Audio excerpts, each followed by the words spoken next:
Hello po sa lahat ng siblings, sa lahat ng sumusuporta sa akin. Kanina plinay ko yung yung song mo na Tila Tala. Ay, wow. Oo, 'di ba? Parang ito ba yung pinaka most stream na kanta mo sa Spotify? Yes po, so far, yun yung unang-unang kanta na nilabas ko, pero hanggang sa ngayon, yun pa rin yung pinaka-sinestream nila. So, super grateful ako. Oo, kumbaga parang ito yung nagbigay sa'yo ng break, nailunsad ka bilang isang singer at the rest is history na. Pero balita ko parang kagaya ng isa naming guest, si Diwata, nanggaling ka rin daw sa Coke Studio, tama ba? Yes po, pre-pandemic pa yun. Parang super early days pa ng career ko. Nag-Coke Studio din po ako na. O paano ba nag-start talaga ikaw? Nag-start po ako na mag-music. Nag-start po ako mag-post ng mga covers online sa SoundCloud pa. Bata pa po ako noon, super siguro Mga ilang taon? siguro mga 13 or 14. Uy, Mga grabe, ganun. ang bata 13 years old tapos grabe na yung yung Social media lakas po ng kasi. loob, di ba? Syempre, pakapala lang ng face. Totoo, So, yes. ayun po. And tuloy-tuloy na until na nag-start na ako magsulat ng mga original ko. Oo. Kasi na-inspired din ako. Tapos pinapost ko lang din. Tapos tuloy-tuloy na. Na-discover ako ng manager ko. Tapos ayun. Saan ka na-discover sa online? Opo, sa mga post ko po. Sa mga cover ko. Kasi ang lakas ko rin po mag-post nun talaga ng cover. As in, ano yung mga laging kino-cover? Mga Taylor Swift din ba? Ganun. Hindi, iba-iba po eh. Agad-agad, Taylor Swift. Mga ano? Ano pa ba? Ano ba? Siguro isa po sa mga kinover ko, Kiss Me, Sixpence None the Richer. Sa YouTube ko po yung pinost. Ano pa ba? Alam mo niyo po yung Starving, Hailey Oo, Steinfeld. yes, Yun, isa po yun sa oo. mga kinover ko. Ano pa ba? Yung sa Moana, How Far I'll Go. Yan, oo. Nag-ukulele pa ako. Ganun. Basta kung ano-ano.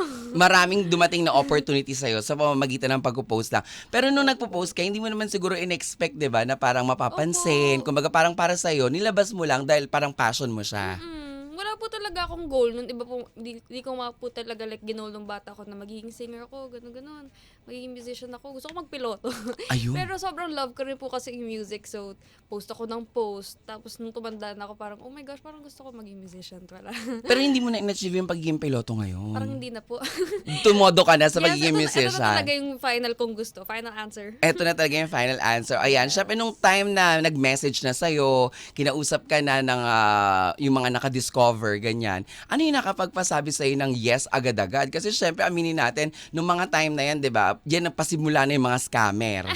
Di ba, yung mga scammer sa online, yung parang eme-emehin yung mga, basta maganda, di ba, basta maganda, pogi, ganyan, chacharing-charingin, oo, ayan. Buti hindi ka naloko. Buti naman po hindi. Mm-mm. But that time naman po, sobrang bantay din po ako ng mami ko noon. Ayun. So, siya din ang mga nag-check ng lahat, ng mga nag-i-inquire, lahat ng mga ano.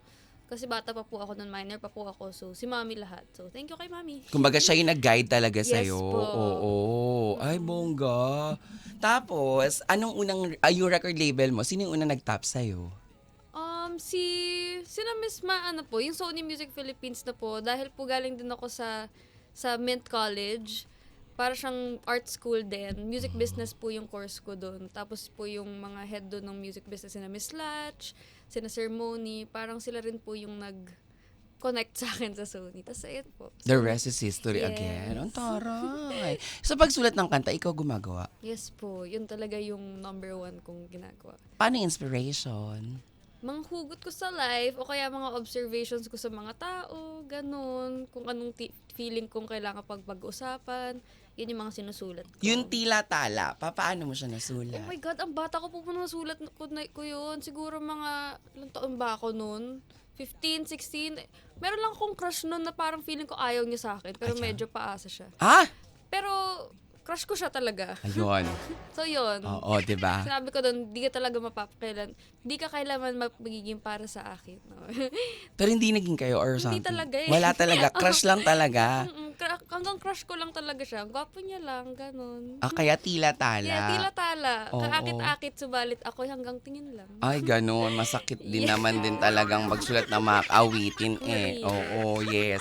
At syempre, meron kang bagong song. Yes. Ayan. Ang aking bagong song ay pinamagatang Ako Naman Muna. Oh, may tanong yung mga listeners kasi 'di ba meron si Angela Ken. Mm-mm. Same nung Ako Naman Muna. Yung, Ako Naman Muna. Nasa online din nag-trending, 'di ba? Oo. Magkaiba to. Opo. Yung akin naman mas ganun. Kasi kay Angela super, Soulful. Yeah. soulful, sobrang soft, sobrang lumig. Yung akin naman parang mas playful na mas, bahala ka dyan. Ganon. Parang O, mas kanino mo ganon. naman nasulat to? Sa experience ko po sa dati kong situationship. Kasi first time ko magkaroon ng situationship noon. Tapos parang, lover girl ako. Parang ayoko nung feeling. Sabi ko, ayoko pala ng ganyan. Hindi Ng pala ako pang situationship? ganyan. Opo.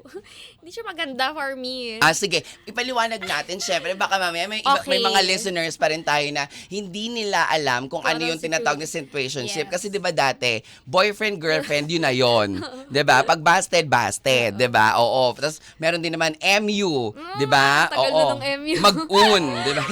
Mutual understanding. Di ba? Ayan. So, ito, sa generation ninyo, dito talaga pumasok yung situationship to the point, nagawang pa ng kanta ni Janine Berdin. Di ba? Din. Di ba? Oo. Yes. Yes, oo. So, papaano, explain mo, bilang ikaw mismo, yung personal naka-experience nito, papaano ang situationship?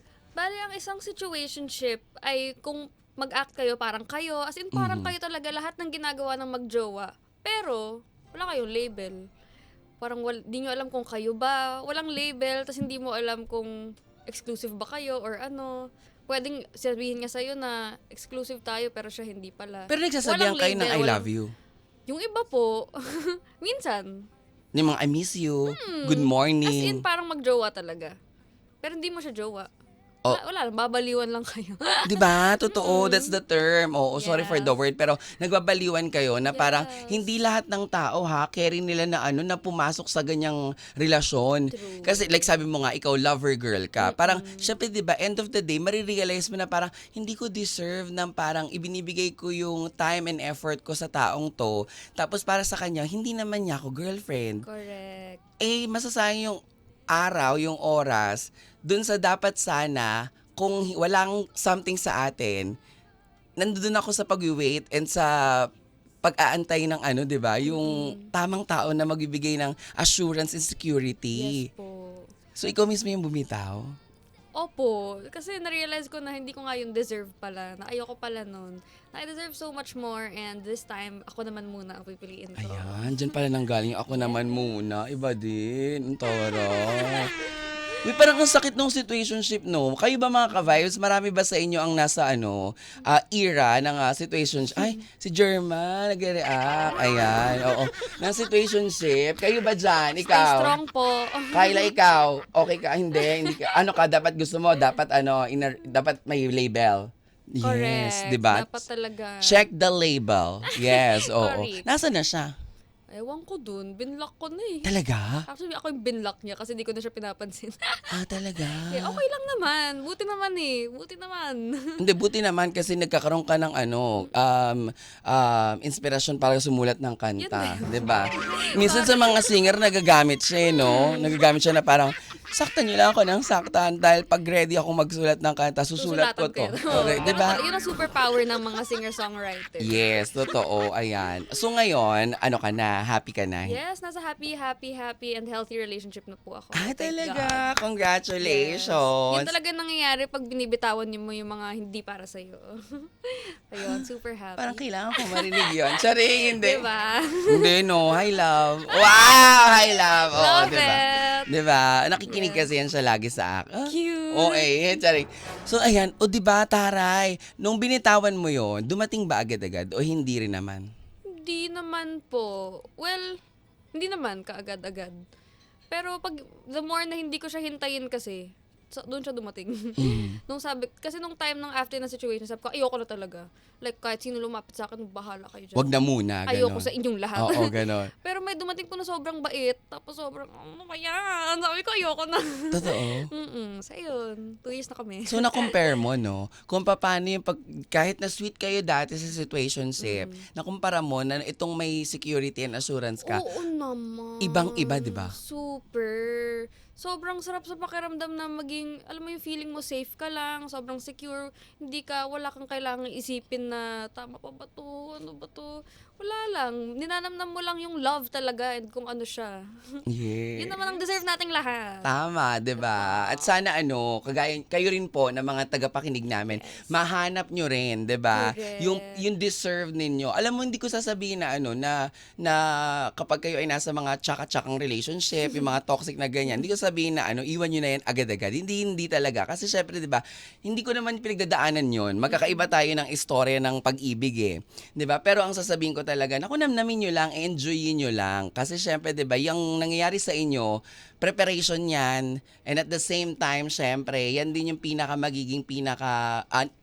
shield or magpapalakas sa inyong puso at damdamin. True. Pag dumating yung panahon na nahanap nyo na yung perfect or yung the one, wala kasing perfect pala. Yung the one, 'di ba? Ibig sabihin nun, parang alam nyo na kung paano mag-handle. Correct. Ilang taong ka na pala? Sorry. Guess nyo po. 24? 25? Sakto. Tama? Oh, di ba? Yes! 24. Yes! Yes.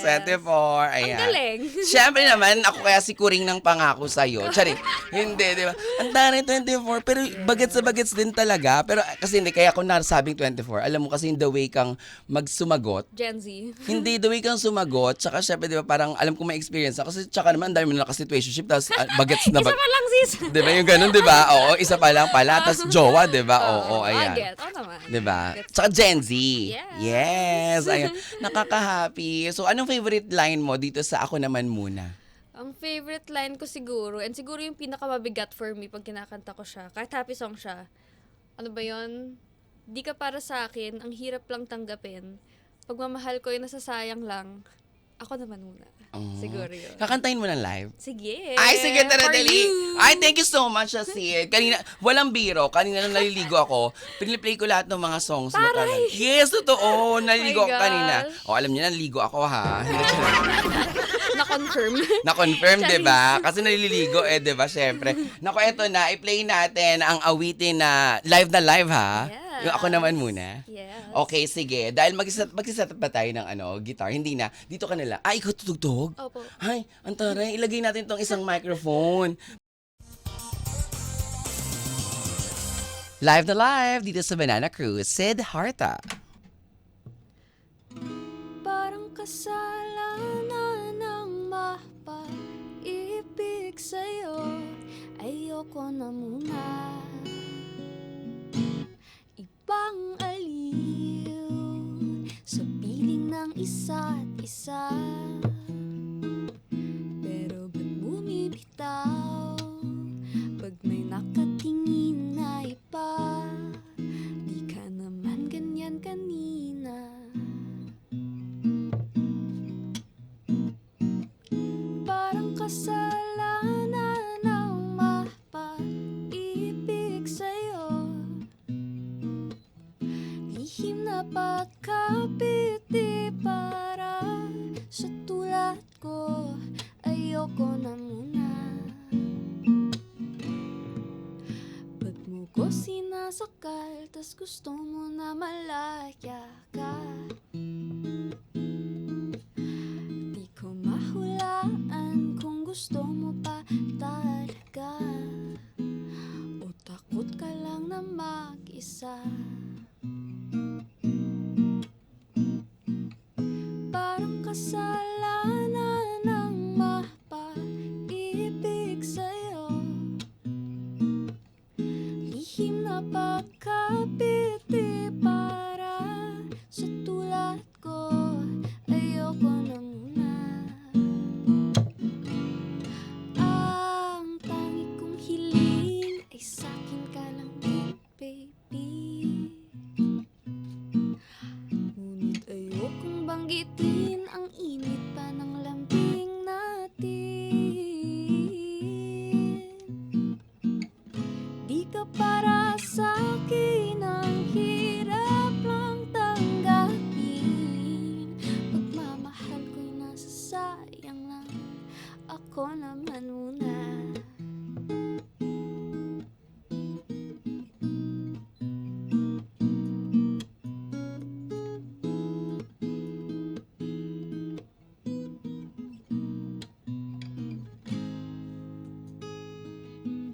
Parang kasalanan ang mapaibig sa'yo.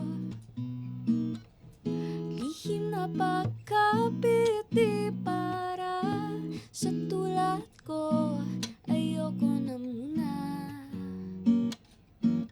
ako naman muna. Ayoko na muna, ako naman muna.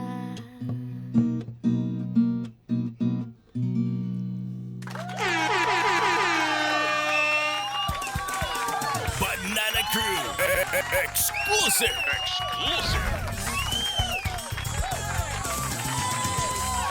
Palakpakan naman natin mga ka-vibes. So, naku, masayang-masaya yung mga taga-FM Radio Davao sa 101.9 at sa 89.5 FM Radio Davao del Norte. Ganon din sa Bacolod, sa Baguio at sa Jensan. Ang taray. Yung boses mo, hindi hindi kailangan ng edit-edit, Wow. di ba? Oo. Parang siya, malinis siya. Nagduman ka ba sa voice lessons? Nung bata po ako hindi, pero ngayon dahil nagpa-perform na nga po ako, nag-voice lessons. Kailangan meron ka ng voice Yes. coach, ganon. Gusto ko na din eh. Like, gusto ko pa siya i-improve kasi marami pa akong kailangan i-work on. Yung boses mo, di ba, yung parang, hindi naman sa pero ang nagpauso talaga ng ganyan, di ba, yung kalmado lang. Di ba si Moira, si Casey Tandingan, yung mga hindi Si Casey birit-birit. po medyo birit siya. Hindi, di ba yung dati niya, yung oo. nag-audition siya kasi, di ba, tapos Yes. parang sinabi niya meron siyang nangyaring operasyon sa lalamunan, di ba? Kaya parang, ano nga yung kinanta niya doon? Yung tat-tat-tat, ganun-ganun pa siya sa yung sa Digos, di ba, yung sa Digos, tapos nag-rap pa siya eh. Actually po si Moira ang nag-inspire sa akin na kumanta palalo. Kasi yung boses ko po, bata pa lang, hindi talaga ako biritera. Di ba po dito sa Oo. Philippines, Yes. parang birit. Totoo. So, nakaka-insecure po yung boses ko. Pero nung sumikat si Moira na, wala, Yes. pwede rin pala, may chance din pala yung mga singers na mahinhin lang yung boses. Like, hindi bumibirit. So, Correct. yun. Thank you, Miss Moira. Yes! Ako ay na-inspire mo. 'Di ba ang dami-daming nabigyan ng ng chance kasi dati Yeah. natatakot tayo kasi napapanood natin sa singing contest. Yes, yun talaga. Kailangan mga parang Sherin Reyes, yung come on and out of ganon. Kailangan Sarah G, True, to love you true, more, true. yung mga ganyan. Rachel Ann Go, yung mga ganong eksena. Pero mas maraming nakaka-appreciate din talaga ngayon, no? Nag-iiba Kaya din nga talaga po, yung sa music buti scene. naman. Yan, oo. I-invite mo silang lahat na i-stream at iboto nila dito sa Banana Crew Daily Top 10 Countdown. Ako naman muna. Go! Please stream and vote for my latest single, Ako Naman Muna. Mapapakinggan nyo na siya sa lahat ng digital streaming platforms. At i-follow nyo rin ako sa aking social media, Facebook, Siddhartha Official, TikTok and Instagram, Siddhartha. Yes, syempre dito rin, invite mo yes. sila kasi dahil plinay na natin siya ngayon, pwede Yes. nilang i-request araw-araw. Yon! And please request for Ako Naman Muna dito sa favorite music radio. Yan, sa 92.3, ayan, syempre, may tanong pala ako, yung Siddhartha, real name? Talaga? Yes po. Yun yung nasa birth cert ko. May tunog tunog banyaga yung Hartha. Yung po, parang Siddhartha Gautama Buddha. Yun po yung book na binabasa ni Mami kasi nung buntis siya sa akin. So, gusto ko rin naman. Taray! Yung Sid, So, Siddhartha po talaga. Yun na Yung talaga Buddha, siya, isang Siddhartha buo? Gautama. ano ibig sabihin? Ano siya? Buddha ng ano? Hindi ko rin po alam. Ganda. I-google na lang muna. Tama, i-google natin. AI, Oo, joke oo, lang. i-google natin, 'di ba? Hindi, in fairness, no, ang Magkamali ako pag sinagot may ko. tunog. Tingnan na nga natin, ang Siddhartha ay, ang Sige ibig po. sabihin nito ay, bang nakikinig sa atin si DJ Pogi Alcacid. Ayan. Nag-enjoy daw siya, ang ganda daw ng tunog ng boses mo. So, Tingnan natin ha. Ito, wait lang. Siddhartha. Ikaw na yung lumalabas, hindi na yung Buddha eh. Oo. Iba po yung spelling kasi. Talaga. Ano siya? Siddhartha. S-I-D-D. S-I-D-D Hartha, no space. Ayan. S-I-D-D. Ayan. Buddha Okay. talaga siya. Totoo. Religious teacher. Ay, Yes, taray, di ba? ang ganda. Religious teacher. Ito, tingnan natin. Spiritual teacher. Opo. Taray. Spiritual teacher pala yung eksena mo. So parang yung nagtuturo ka sa pamamagitan din ngayon ng music mo. Yun nga po eh. Mga lessons in life. Yes. Yan, ang taray. Nako, Sid, ikaw, kung meron ka pang gustong makakollaborate sa music scene, sino ito? Naku, sobrang dami po. Na di ko alam kung sino ba i-mention ko. Pwede ba lahat na lang? Oo, tama, 'di ba? Kasi gusto ko Oo. mag-explore din ng iba't ibang genre, ganun, sa hip-hop, sa folk din. Dami. So, kaya mo rin yung mga sayo-sayo ka na while Ay, yun singing? lang ang hindi. Ayan, oo, di Doon ba? lang ang hindi ko kaya makipagsabayan. Pero malay mo, di ba? Hindi mo sure. Yes, hindi natatapos. Hindi pa ready ang mundo sa aking dance steps. Correct, Charis! oo. Hindi talaga. Tama, ayan. Siyempre, anong dream mo pa sa career mo? Ang dream ko pa sa career ko ay syempre maglabas pa ng maraming kanta. Gusto ko ng sarili kong concert someday. Kahit gaano ka And siguro, yun, secret na yung iba. Tara. May mga dapat bang abangan bukod sa ako naman Of muna? course, kasi hindi lang itong ako naman muna ang pinopromote ko. Sa mga susunod na linggo or buwan, basta malapit na mag-release ulit ako ng bagong kanta na sana abangan nyo din sa lahat ng social media ko. And hindi lang kanta actually, meron din akong i-release na matagal lang hinahanap ng mga listeners ko. And finally, i-release ko na ngayon. Pero ayoko muna siya sabihin guys. Follow nyo na lang ako guys. Surprise! Yes! Ako, palakpakan po natin. Live na live dito sa Banana Cruise si Siddhartha. Siyempre, ito ang Home of the Stars. Thank you so Thank you so much. much for having me. Yes, maraming salamat sa'yo. Naku, nag-enjoy ako. Lalo-lalo na sa kwento ng situationship. Oh my gosh, talaga. Yes, kasi di ba aminin natin, magandang marinig yan sa mismong pinagdaanan. Pero, Ang ending, chika ka ng chika, hindi ka pala nakapag, di ba? Yung Oo, kunyari, iba naman yung yun. ibang tao, nagsasalita sila, yung pala hindi naman pala sila naka-experience pa na ma-involve sa isang situationship Hindi nila gets status, yung hindi nila ganun. gets. Parang ako kasi hindi ko pa na-experience yan eh. huwag mo nang hilingin. Pero masaya, di ba, minsan? Sa Sakto simula. lang. Okay lang. Pero pag matagal ka na kasi, pag naano ka na, na-in-love Hindi, ka na. tama. Pag parang, na-inlove ka oh my na, gosh, wait marirealize lang. mo, sandali, hindi to worth it. Kasi parang, Yan. hindi ako makakilos, wala akong freedom. Oo. Di ba? Kaya ang ganda nung sinabi, meron line dun yung sinasakal keme. Oo, ba't mo ko sinasakal tapos gusto mo ikaw malaya Yes, ka? totoo. Yun ang favorite ko dyan. Diba? Ba't mo ko sinasakal? Tapos, yung siya ko sa'yo. Charing. Diba? Maraming salamat. 4:30 ng oras. Ayan, back to more music tayo. Dito lang syempre sa Home of the Stars. Ito ang Banana Cruise sa 92.3 FM Radio Manila. Your favorite music radio. Sabayan mo ko, Ka-Vibes. 3, 2, 1, go! Ka-Vibes! Ayan, hindi mo nasabayan. Sorry. Oo, 1, 2, 3, and go! Dito lang sa 92.3 FM Radio Manila. Your favorite music radio. Ka-vibes. Ayan. Thank you so much. Your favorite